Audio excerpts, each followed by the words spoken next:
Mga kaipas, tayo ay nandito ngayon sa Mount Kaningag, Pintuyan, Southern Leyte. Dito namin natagpuan yung giraffe at yung elephant.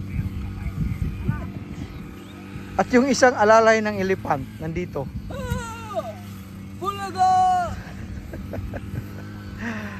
Napakagandang lokasyon.